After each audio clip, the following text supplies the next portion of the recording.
cos alpha plus cos beta plus cos gamma is equal to sin alpha plus sin beta plus sin gamma is equal to 0 எனில் இந்த ரெண்டையும் நமக்கு proof பண்ண சொல்லியிருக்காங்க. Okay, so நம்ம என்ன பண்ண போறோம் அப்படி ஃபர்ஸ்ட் நம்ம என்ன பண்ண போறோம் அப்படின்னா cos alpha plus cos beta plus cos gamma plus I times sin alpha plus sin beta plus sin gamma is equal to இதுவும் 0 கொடுத்திருக்காங்க, இதுவும் 0 கொடுத்திருக்காங்க. So 0 plus I 0, so is equal to 0. இதை நான் என்ன பண்றேன் அப்படின்னா வந்து தனித்தனியா பிரிச்சு எழுதுறேன். எப்படி எழுதுறேன் அப்படின்னா cos alpha plus I sin alpha, இது ஒரு டேர்ம், plus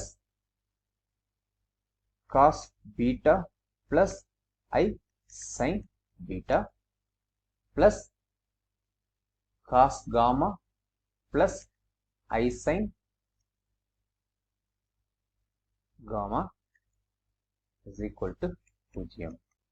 இப்போ இதை ஆய்லர் தேற்றப்படி நம்ம எழுதலாம். அதாவது ஆய்லர் விதிப்படி இது வந்து என்னது e power I alpha plus இது வந்து e power I beta plus இது வந்து e power I gamma is equal to 0.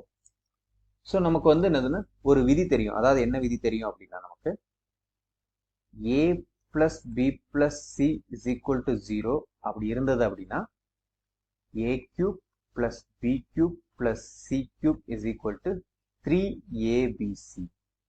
Okay, so இந்த விதி வந்து என்னது நமக்கு தெரியும்.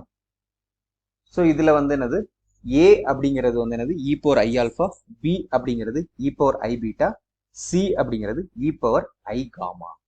ஓகே, ஸோ இதுல நமக்கு என்ன கிடைக்குது அப்படின்னா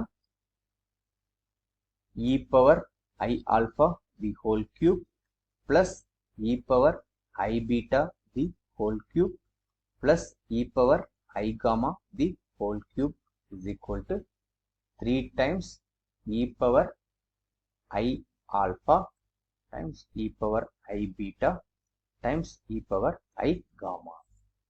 ஓகே, ஸோ இப்போ வந்து என்னது அடுக்கு விதி இங்கே யூஸ் பண்ணோம் அப்படின்னா இது e power I 3 alpha plus e power I 3 beta plus e power I 3 gamma.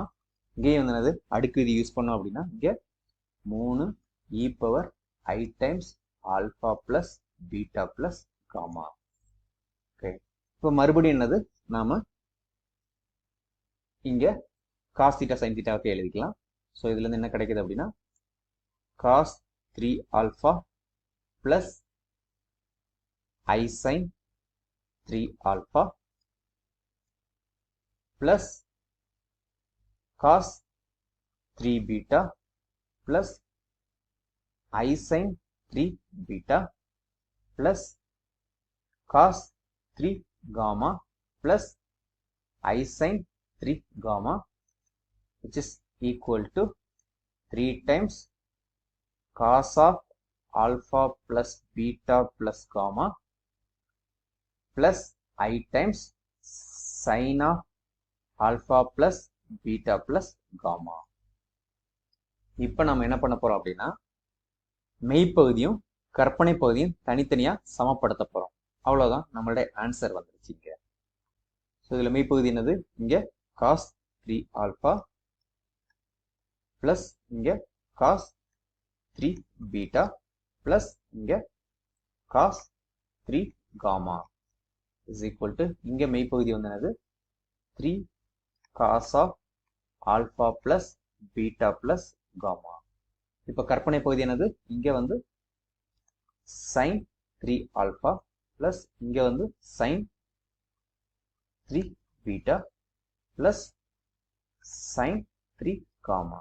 Okay, so மொத்தமாக எடுக்கும்போது இது I டைம்ஸ் இந்த 3 டேர்மை தான் கூட்டி எழுதுவோம். இஸ் ஈக்குவல் டு இங்கே உள்ள கற்பனை பகுதி என்னது 3 sin alpha plus beta plus gamma. So இதுதான் வந்து என்னது நிறுவ சொல்லியிருக்கிறாங்க. இதை தான் வந்து நம்ம ப்ரூஃப் பண்ணியாச்சு. ஓகே.